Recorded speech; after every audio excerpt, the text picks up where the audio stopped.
Hello दोस्तों, स्वागत है आपका अपने यूट्यूब चैनल वेटरनरी स्टडी में। वेटरनरी एवं पशुधन सहायक से संबंधित सभी तरह की एजुकेशन एवं इन्फॉर्मेशन के लिए आप हमारे यूट्यूब चैनल वेटरनरी स्टडी को सब्सक्राइब कीजिए और हमारे व्हाट्सएप ग्रुप में जुड़ने के लिए हमें 7727964102 पर मैसेज कीजिए। आपको समय समय पर वेटरनरी से संबंधित सभी तरह की जानकारी एवं इन्फॉर्मेशन मिलती रहेगी। तो दोस्तों, आज आपका अपना टॉपिक है पशु चिकित्सा की ताकत। जी हाँ दोस्तों, प्राउड ऑफ वी आर वेटेरिनियन। तो दोस्तों, हमें अपने आप पर गर्व होना चाहिए कि हम चिकित्सक हैं। तो दोस्तों, पशु चिकित्सा की ताकत क्या है मैं आपको बताऊं कि उससे पहले कि आप हमारे यूट्यूब चैनल को सब्सक्राइब कर लीजिए। जो हमारे नए साथी है वो हमारे यूट्यूब चैनल को सब्सक्राइब कर लीजिए और बेल आइकन को ज़रूर प्रेस कीजिएगा ताकि किसी भी समय कोई भी नोटिफिकेशन जारी हो तो आपको तुरंत मिल सके। तो दोस्तों, आज मैं आपको बताता हूँ कि पशु चिकित्सा की क्या ताकत है और जो विश्व है उसमें क्या मायना रहता है वेटरनरी का। तो दोस्तों, सर्वप्रथम शुरू करते हैं कि वेटरनरी मेडिसिन इसके अंतर्गत है पशु चिकित्सा की ताकत। तो दोस्तों, गौर कीजिएगा और ध्यान से वीडियो को देखिए और सुनिए और इसको समझिए कि पशु चिकित्सा की ताकत क्या है। तो यह मेडिकल साइंस की वह ब्रांच है जिसमें पशुओं के विभिन्न रोगों के बारे में निदान, उपचार, रोकथाम व इसका अध्ययन होता है। तो दोस्तों, जो वेटरनरी है इसमें जो पशुओं के जो विभिन्न रोग हैं उनके निदान, उपचार, रोकथाम व इनके अध्ययन के बारे में बताया जाता है। लेकिन अब आपको एक चीज़ पर ध्यान देना है कि ह्यूमन मेडिसिन की तुलना में वेटरनरी मेडिसिन काफ़ी जटिल व विस्तृत विषय है। जी दोस्तों, आपको इस लाइन पर ध्यान देना है कि ह्यूमन मेडिसिन की तुलना में वेटरनरी मेडिसिन काफ़ी जटिल व विस्तृत विषय है। बहुत ही कठिन है, वेटरनरी काफ़ी जटिल है, इसलिए इसे समझना और अमल में लाना भी उतना ही जटिल है। यही कारण है कि पशु रोगों का डायग्नोसिस करने में एक वेटरनरी डॉक्टर को मेडिकल डॉक्टर से अधिक मुश्किलों का सामना करना पड़ता है। दोस्तों, मैं आपको फिर से एक बार और कह देता हूँ कि इन लाइनों को जो मैं बता रहा हूँ इस वीडियो को ध्यान से देखना, ध्यान से सुनना कि मैं आपको क्या बताने जा रहा हूँ। वेटरनरी जो पशु चिकित्सा है उसकी ताकत के बारे में बताने जा रहा हूँ कि विश्व में इसका क्या मायना रहता है। हमारी जो योग्यता है वो कहाँ तक है आपको मैं बता रहा हूँ। तो मेडिकल डॉक्टर से अधिक मुश्किलों का सामना करना पड़ता है एक वेटरनरी डॉक्टर को जब वो पशु रोगों का डायग्नोसिस करता है तब। और सबसे बड़ी मुश्किल तो यह है कि मनुष्य के विपरीत पशु शब्दों में बोलकर अपनी पीड़ा का इजहार नहीं करता है। जी दोस्तों, मनुष्य के विपरीत एक पशु जो बेजुबान जानवर हम कहते हैं वो अपनी पीड़ा को बोलकर अपने शब्दों में इजहार नहीं कर सकता है।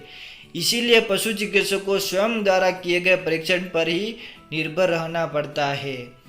तो दोस्तों देखिए, मनुष्य अपनी पीड़ा को, अपने रोग को, अपनी बीमारी को वो अपने मुंह से बोल सकता है कि मुझे ये दर्द हो रहा है, मुझे ये बीमारी है, मुझे छींक आ रही है, मुझे सर्दी जुकाम है, पाँव दर्द है, पेट दर्द है। लेकिन कभी पशु ऐसे बोलकर कभी नहीं बता सकता है। तो हमें खुद के स्वयं के जो परीक्षण करने के बाद ही उन पर भी निर्भर रहना पड़ता है एक पशु चिकित्सक को। और रोगी एनिमल की जांच के समय एनिमल सहयोग कोऑपरेट करने के बजाय उछल सकता है, भाग सकता है तथा पशु चिकित्सक को गंभीर चोट भी पहुंचा सकता है। अर्थात जब रोगी एनिमल की हम किसी भी तरह की कोई भी जांच करते हैं तो वह एनिमल हमारे सहायता तो नहीं करता है, पशु चिकित्सक की सहायता तो नहीं करता, लेकिन वह उछल सकता है, भाग सकता है और पशु चिकित्सक को गंभीर चोट भी पहुंचा सकता है। उसको लात मार सकता है, उसको बाइट कर सकता है, उसको मार भी सकता है।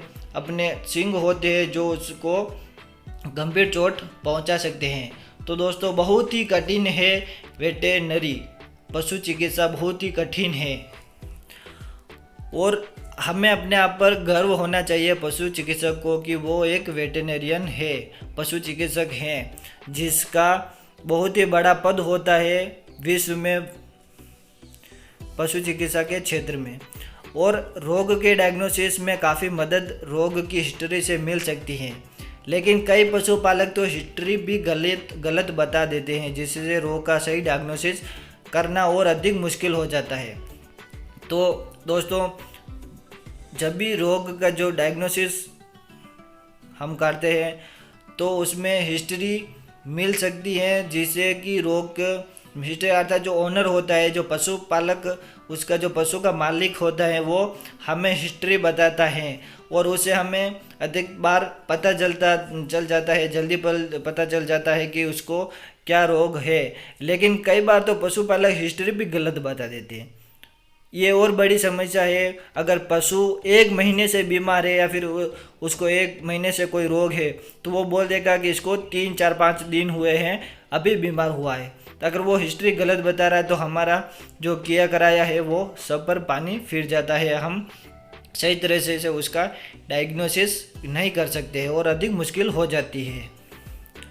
और एक छोटे डॉग से लेकर बकरी, गाय, घोड़ा, ऊँट, हाथी आदि विभिन्न प्रजातियों के पशुओं की एनाटॉमी, फिजियोलॉजी, व्यवहार, आदतें आदि में भी काफ़ी विभिन्नताएं होती है, जिससे इनका संपूर्ण अध्ययन करना और सही डायग्नोसिस करना काफ़ी मुश्किल हो जाता है। जी दोस्तों, ह्यूमन जो डॉक्टर्स होते हैं वो सिर्फ एक ही अध्ययन करते हैं, सिर्फ ह्यूमन एनाटॉमी की, सिर्फ इंसान के बारे में, चाहे वो बड़ा है छोटा है, लेकिन वो है एक ही। लेकिन वेटनरी में क्या होता है, एक छोटे से डॉग से लेकर बकरी, गाय, घोड़ा, ऊँट, हाथी इत्यादि बहुत सारे पशु हैं जिनकी अलग अलग प्रजातियाँ जो पशु हैं उनकी एनाटॉमी, फिजियोलॉजी, व्यवहार, आदतें सब का अध्ययन अलग अलग करना पड़ता है और सही डायग्नोसिस करना काफ़ी मुश्किल होता है।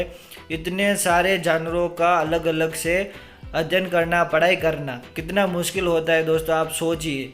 मैं आपको फिर एक बार और बताता हूँ कि जो मैं बता रहा हूँ इन पर गौर कीजिए, ध्यान दीजिए। जबकि दुनिया में एक कोने से लेकर दूसरे कोने तक मनुष्य की एनाटॉमी व फिजियोलॉजी एक जैसी होती है, इसलिए मानव रोगों का अध्ययन करना व डायग्नोसिस करना अपेक्षाकृत सरल है। मनुष्य एक कोने से लेकर दूसरे कोने तक समान होते हैं, उनकी एनाटॉमी, उसकी फिजियोलॉजी एक जैसी होती है, लेकिन मानव रोगों का अध्ययन करना सरल है, लेकिन जो जानवर है उनका अलग अलग डायग्नोसिस करना बहुत ही मुश्किल है। और इलाज के दौरान या बाद में चाहे कितनी ही मेहनत से बड़ा ऑपरेशन किया हो, लेकिन पशु सहयोग नहीं करता है। कूदने, भागने, मिट्टी में लेटने आदि से पशु चिकित्सक की कड़ी कराई मेहनत पर पानी फेर ही देता है। तो दोस्तों, आखिर में बात ऑपरेशन पर आती है। तो जब पशु का ऑपरेशन किया जाता है, जानवर का ऑपरेशन किया जाता है, तो पशु कभी सहयोग नहीं करता। उसको कई तरीक़ों द्वारा उसको रिस्ट्रेनिंग कंट्रोल करना बहुत मुश्किल होता है।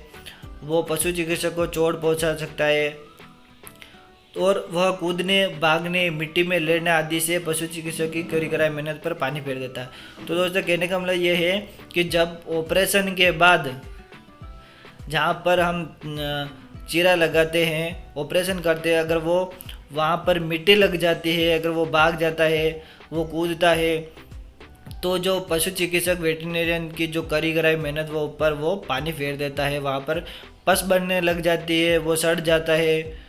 इस प्रकार से कई सारी समस्याओं से एक पशु चिकित्सक गुजरता है। तो पशु चिकित्सक को जो ह्यूमन मेडिसिन है, जो ह्यूमन पशु चिकित्सक है, ह्यूमन चिकित्सक है, उससे ज़्यादा पशु चिकित्सक की योग्यता होती है। तो दोस्तों, आखिर में कहने का मतलब यही है कि वेटरनरी एक सरल एजुकेशन नहीं है, इसमें बहुत सारे अलग अलग जानवरों का अध्ययन करना पड़ता है। तो दोस्तों, आशा करता हूँ कि आपको यह पशु चिकित्सा की ताकत, वेटरनरी की जो योग्यता है उसकी ताकत है, आज आपको इस वीडियो में अच्छी तरीके से पता लगी हो। तो इसे लाइक कमेंट शेयर जरूर कीजिएगा और हमारे वीडियो को पूरा देखने के लिए धन्यवाद।